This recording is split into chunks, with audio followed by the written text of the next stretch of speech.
दर्पण हिंदी पाठमाला 7 पाठ 8 क्यों क्यों लड़की।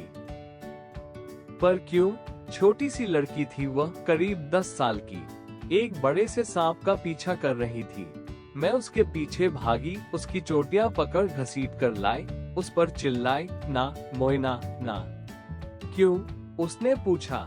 वो कोई धामन वामन नहीं है, नाग है, नाग। तो नाग को क्यों न पकड़े। क्यों, अरे काट लेगा। नहीं, इस बार नहीं। पर क्यों। मैं उसे ऑफिस तक घसीट कर लाई। वहाँ उसकी माँ खीरी एक टोकरी बुन रही थी। चलो थोड़ा आराम कर लो, मैंने कहा। क्यों, मोइना ने कहा। क्यों नहीं, थकी नहीं हो क्या। मोइना ने सिर हिलाया। बाबू की बकरियां कौन घर लाएगा, और लकड़ी लाना, पानी लाना, चिड़िया पकड़ने का फंदा लगाना, ये सब कौन करेगा। खीरी ने कहा, बाबू ने जो चावल भेजा है उसके लिए उसे धन्यवाद देना ना भूलना। क्यों, क्यों दूं धन्यवाद उसे। उसकी गौशाला धोती हूँ, हजारों काम करती हूँ उसके लिए, कभी धन्यवाद देता है मुझे। मैं क्यों उसे धन्यवाद दूं। मोइना अपने काम पर भाग गई। खीरी सिर हिलाती रह गई। ऐसा बच्चा नहीं देखा कभी, बस कहती रहती है क्यों क्यों। गांव के पोस्टमास्टर ने तो उसे क्यों क्यों लड़की का नाम दे रखा है। मुझे तो अच्छी लगती है मोइना, इतनी जिद्दी है कि एक बात पकड़ ले तो उससे हटती नहीं।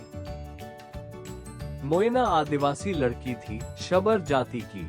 शबर लोग गरीब और भूमिहीन थे, पर बाकी शबर लोग कभी शिकायत करते सुनाई नहीं देते थे। सिर्फ मोइना ही थी जो सवाल पर सवाल करे जाती। क्यों मुझे मीलों चलना पड़ता है नदी से पानी लाने के लिए। क्यों रहते हैं हम पत्तों की झोपड़ी में। हम दिन में 2 बार चावल क्यों नहीं खा सकते। मोइना गांव के बाबुओं की बकरियां चराने का काम करती, पर न तो वह अपने आप को दीनहीन समझती, न ही मालिकों का एहसान मानती। वो अपना काम करती, घर आ जाती और बुदबुदाती रहती, क्यों उनका बचा खुचा खाऊं मैं तो बढ़िया खाना बनाऊंगी। शाम को हरे पत्ते और चावल तथा केकड़े और मिर्ची वाला और सारे घर वालों के साथ बैठकर खाऊंगी। वैसे शबर लोग आम तौर पर अपनी लड़कियों को काम पर नहीं भेजते हैं, पर मोइना की माँ एक पैर से लंगड़ाती थी। वो ज्यादा चल फिर नहीं सकती थी। उसके पिता दूर जमशेदपुर काम की तलाश में गए हुए थे और उसका भाई गोरो जलाओ लकड़ी लाने जंगल जाता था। सो मोइना को भी काम पर जाना पड़ता था। उस अक्टूबर में मैं समिति के साथ वहाँ पूरा 1 माह रुकी। एक सुबह मोइना ने घोषणा की कि वो समिति वाली झोपड़ी में मेरे साथ रहेगी। बिल्कुल नहीं, खीरी ने कहा। क्यों नहीं, इतनी बड़ी झोपड़ी है, एक बुढ़िया को कितनी जगह चाहिए।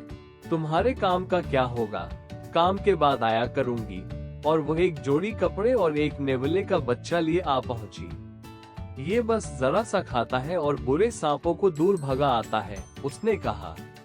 अच्छे वाले सांपों को मैं पकड़कर माँ को दे देती हूँ। हमारी समिति की शिक्षिका मालती बोनाल ने मुझसे कहा, आप तो तंग आ जाएंगी इसकी क्यों क्यों सुनते हुए। और वाकई वो अक्टूबर ऐसा बीता कि पूछो मत। क्यों मुझे बाबू की बकरियां चरानी पड़ती हैं? उसके लड़के खुद ही कर सकते हैं। मछलियां बोल क्यों नहीं पाती? अगर कई सारे तारे सूरज से भी बड़े हैं तो वे इतने छोटे क्यों नजर आते हैं? और हर रात को तुम सोने के पहले किताबें क्यों पढ़ती हो? क्योंकि किताबों में तुम्हारी क्यों क्यों के जवाब मिलते हैं, मैंने कहा। इस बार मोइना चुप रही। उसने कमरा ठीक ठाक किया, रंग के फूलों वाले झाड़ को पानी दिया, नेवले को मछली दी। फिर उसने कहा, मैं पढ़ना सीखूंगी और अपने सारे सवालों के जवाब ढूंढ निकालूंगी। जो वह मुझसे सीखती वो बकरियां चराते समय दूसरे बच्चों को बताती। कई तारे तो सूरज से भी बड़े हैं। सूरज पास है इसलिए बड़ा दिखता है। मछलियां हमारी तरह बातें नहीं करती। मछलियों की अपनी भाषा है जो सुनाई नहीं देती। तुम्हें पता है पृथ्वी गोल है। 1 साल बाद जब मैं उस गांव में दोबारा पहुंची तो सबसे पहले सुनाई दी मोइना की आवाज। स्कूल क्यों बंद है? समिति के स्कूल के अंदर एक मिमियाती बकरी को अपने साथ घसीटते हुए उसने मालती को ललकारा। क्या मतलब है तुम्हारा, क्यों बंद है? मैं भी क्यों न पढ़े? तो तुम्हें रोक कौन रहा है? पर कोई कक्षा ही नहीं लगी। स्कूल पूरा हो चुका, क्यों? तुम जानती हो मोइना, मैं सुबह 9 से 11 बजे तक कक्षा लगाती हूँ। मोइना ने पांव पटक कर कहा, तुम समय बदल क्यों नहीं सकती? मुझे बाबू की बकरियां चरानी होती है सुबह। मैं तो सिर्फ 11 बजे के बाद ही आ सकती हूँ। तुम पढ़ाओगी नहीं तो मैं सीखूंगी कहाँ से? मैं बूढ़ी माँ को बता दूंगी कि बकरी चराने वाले या गाय चराने वाले हम में से कोई भी नहीं आ सकेगा। अगर स्कूल का समय नहीं बदला तो। तभी उसने मुझे देखा और अपनी बकरी ले भाग खड़ी हुई। शाम को मैं मोइना की झोपड़ी पर गई। चौके की अंगार के पास मजे से बैठी मोइना अपनी छोटी बहन और बड़े भाई को बता रही थी, एक पेड़ काटो तो 2 पेड़ लगाओ। खाने के पहले हाथ धो लो, जानते हो क्यों? पेट दर्द हो जाएगा अगर नहीं धोओगे तो। तुम कुछ नहीं जानते हो क्यों? क्योंकि तुम समिति की कक्षा में नहीं जाते। तुम्हें क्या लगता है, गांव में जब प्राइमरी स्कूल खुला तो उसमें दाखिल होने वाली पहली लड़की कौन थी? मोइना। मोइना अब 18 साल की है। वो समिति के स्कूल में पढ़ती है। अगर तुम उसके स्कूल के पास से गुजरो तो निश्चित ही तुम्हें उसकी बेचैन आवाज सुनाई देगी। आलस मत करो, सवाल करो मुझसे। पूछो, क्यों मच्छरों को खत्म कराना चाहिए?